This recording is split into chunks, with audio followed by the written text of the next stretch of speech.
Top DeFi projects move further from decentralization in 2023.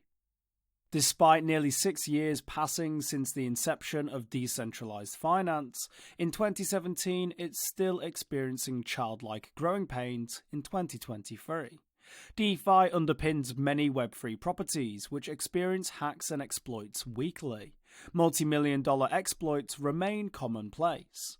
In truth, the industry has struggled with basics, starting with its name. Whether DeFi has ever achieved financial decentralization is debatable. Several Securities and Exchange Commission officials are wary of the word. Hester Peirce has flagged projects as decentralized in name only, and Gary Gensler has repeatedly questioned the word's relevance. Chairman Gary Gensler on February 23, 2023 said this in New York Magazine, quote, "Everything other than Bitcoin you can find a website. You can find a group of entrepreneurs. They might set up their legal entities in a tax haven offshore. They might have a foundation. They might lawyer it up to try arbitrage. But at the core, these tokens are securities because there's a group of people in the middle and the public is anticipating profits based on that group." End quote. For example, DeFi giant Solana has been offline at least 20 times, putting millions of open trades at the mercy of a handful of centralized developers to resolve. Specifically, Solana founder Anatoly Yakovenko once revealed that just 20 people were active contributors to Solana's code, 15 of whom worked for Yakovenko at the time. Even MakerDAO, the project widely credited with starting the DeFi industry in 2017, has recently voted to send community funds into a personal attorney retainer fund for key insiders. Recent news from other popular DeFi platforms like Polygon suggest that the state of DeFi in 2023 remains tenuous. In 2023, DeFi could continue its slow development, or it could pass as an unsustainable fad. In any case, here are the most recent problems facing three large DeFi platforms today. DeFi platform Polygon off to a rocky 2023. Polygon is a popular DeFi platform. On February 21st, Polygon Labs announced layoffs that impacted 100 employees, about 20% of its workforce. The project is also consolidating other teams.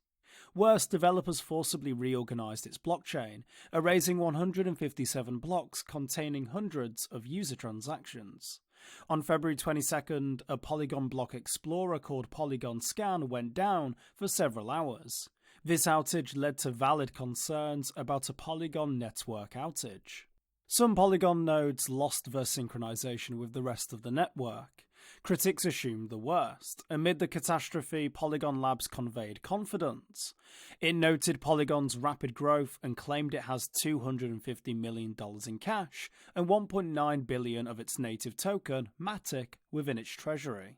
Polygon co-founder Sandeep Narwal tried to reassure followers regarding Polygon's status, saying an alternative block explorer remained active. Solana's innumerable outages. Solana is another popular DeFi platform. Its blockchain has become infamous for outages. More recently, its blockchain forked. Transaction throughput slowed to a crawl. Node operators flagged major bugs in a recent update and downgraded software to a prior version. Their quick thinking failed to solve what was a more serious issue. Two conflicting versions of the Solana blockchain existed. A liquid staking pool operator called Solblaze suggested rolling the blockchain back to a point before the fork. Such a rollback is normally an extreme and often controversial opinion. It would also require coordination between Solana's validators, which takes time. In all, Solana's outage lasted nearly a full day. MakerDAO updates. MakerDAO is one of the oldest DeFi apps. It's often credited with founding the DeFi industry in 2017. Recently, it's been involved in several contentious activities. Maker's original purpose was to decentralize the dollar stablecoin DAI. However, its co-founder Rune Christensen has admitted that Maker will fail in that mission and intends to depeg DAI from $1 altogether. Even decentralized governance at Maker is failing. Many proposals pass with less than 10 controlling voters. It is hard to argue that such governance is meaningfully decentralized. Maker has also launched a legal defense fund with $5 million worth of DAI stablecoins. These funds benefit Maker's insiders at the expense of community investments. In a YouTube video published this week, Christensen seemed to admit that he was worried about potential lawsuits that might name him as an individual defendant. The government has sued several ostensibly decentralized autonomous organizations, including UkiDAO, American Crypto Fed DAO, and the DAO. Christensen introduced a draft constitution including a provision to earmark $14 million in MKR tokens to fight climate change. Voters are considering, quote, the Maker Constitution as a proposal called Maker Improvement Proposal 101. It proposed temporarily shutting down and rebooting its teleport L2 gateways to fix a minor issue. DeFi bridge wormhole controlled by one company. In 2022, someone extracted approximately 120,000 Ether from the Solana Ethereum bridge called Wormhole, which was once the nexus of DeFi activity on Solana. Jump Crypto had previously acquired the company which created Wormhole. Within hours of the hack, Jump Crypto bailed out the allegedly decentralized protocol. The first time and last time Jump Crypto would ever bail out any DeFi protocol. In recent days, Jump Crypto continues to assert its dominance over the ostensibly decentralized bridge. Jump might have recouped some of that Ether by setting up a counter-exploit involving an Oasis multi-signature contract.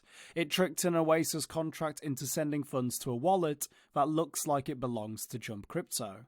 Oasis confirmed that it received a court order to do everything it could to recover the lost funds. It didn't specifically name Jump Crypto, but it acknowledged the wormhole exploit and says it sent the recovered assets to an authorized third party. For more informed news, follow us on Twitter and Google News, or subscribe to our YouTube channel.